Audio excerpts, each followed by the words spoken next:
Salut tout le monde, voilà, c'est une petite vidéo en annexe d'une autre vidéo que je ferai pour présenter quelques modifications faites sur mon Tamiya. Effectivement, l'accrochute, donc le DT03T, est fourni avec un variateur électronique compatible brushed et brushless, le TBLE 02S, voilà.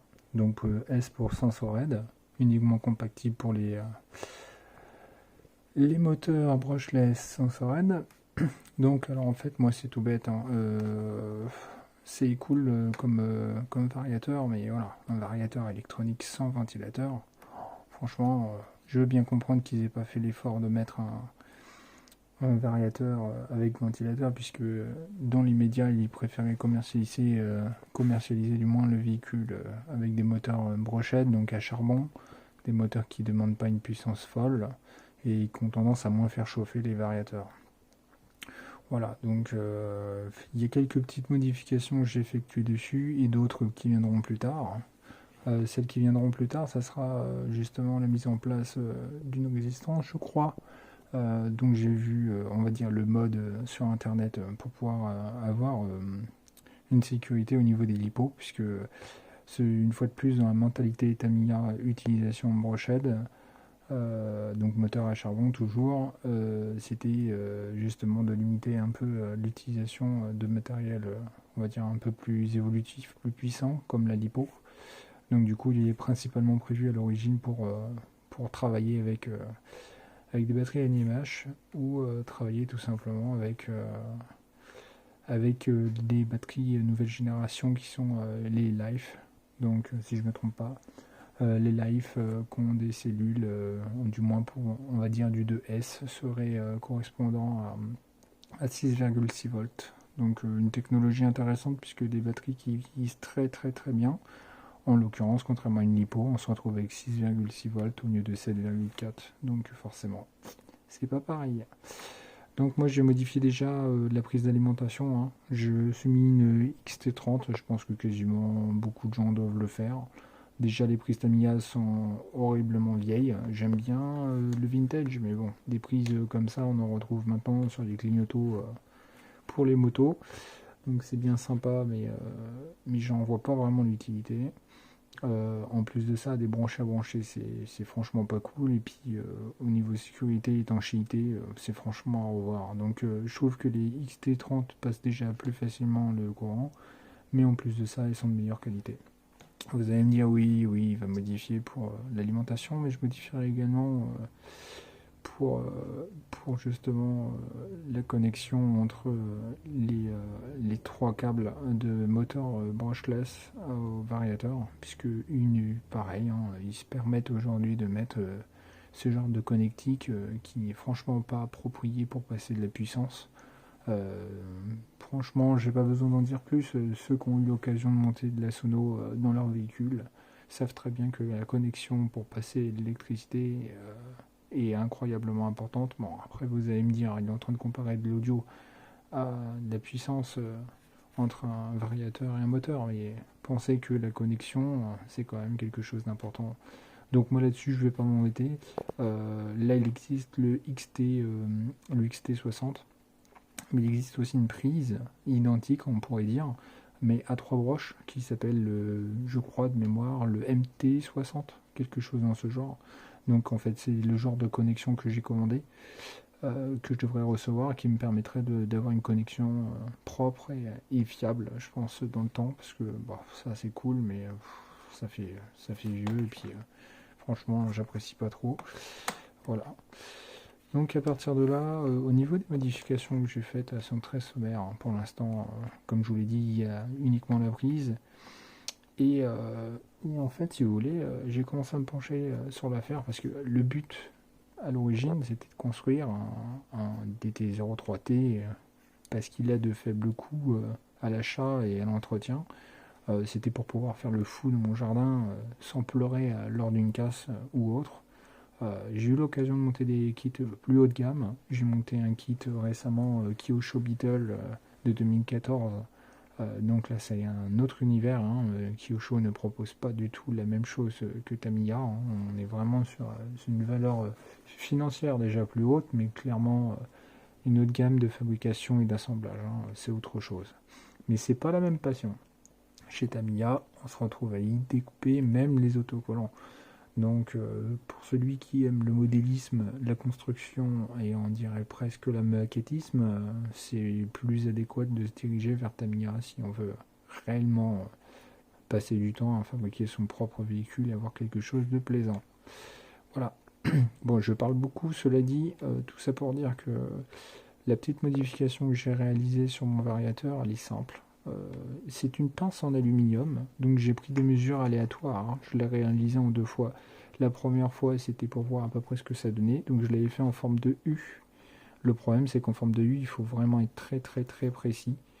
Si vous voyez, pour pouvoir venir vraiment bien encadrer le variateur, ne pas être embêté. Là, pour le coup, j'ai fait un choix différent. À la deuxième construction, j'ai préféré faire un montage plus, on le voit ici, un petit peu plus en V, de manière à venir pincer très légèrement les ailettes sur le haut, et pas le carénage en plastique qui, lui, n'est pas non plus d'une solidité folle, hein, on pourrait dire. Voilà. Donc à partir de là, là ce que je vous fais voir, c'est quelque chose qui ne coûte absolument rien à fabriquer, hein. C'est à la portée de tout le monde et il faut juste avoir un minimum d'outils pour pouvoir découper, plier. Le pliage, moi je vous dis, je l'ai fait en étau, hein, tranquillement, en prenant tout mon temps, en faisant attention à préserver l'esthétique de ma tôle en alu.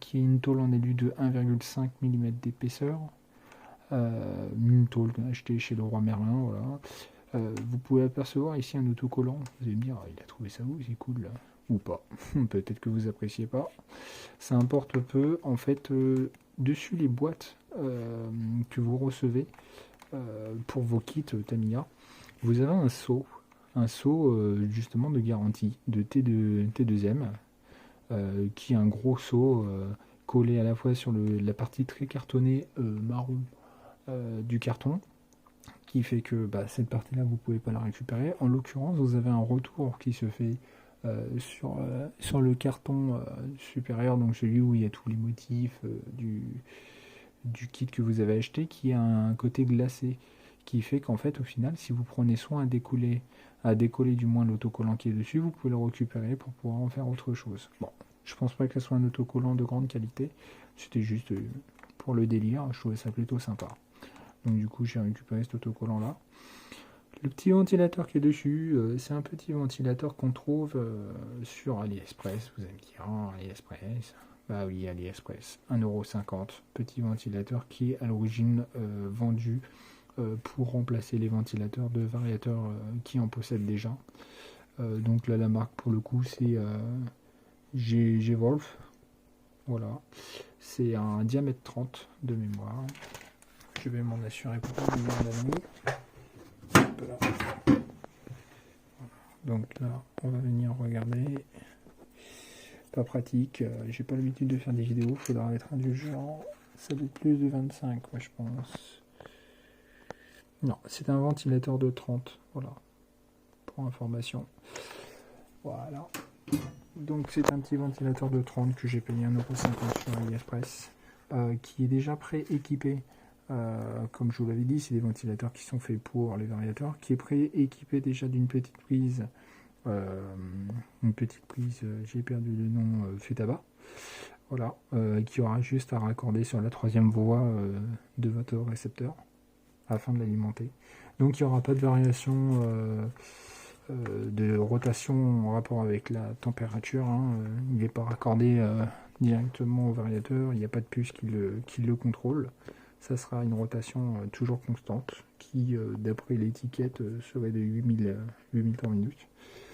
Voilà, donc moi pour le coup, ma petite pince, je l'ai faite de cette manière-là. C'est une petite pince en aluminium qui se replie par-dessus avec un minimum de garde quand même pour pas venir tout écraser ou se retrouver embêté à la au montage, on va dire, plus qu'à la fabrication. Après, je suis venu directement tarauder.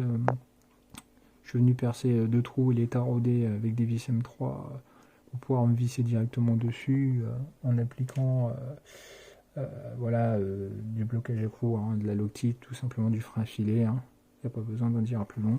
C'est histoire que ça ne bouge pas dans le temps. Je trouvais ça assez sympa comme ça.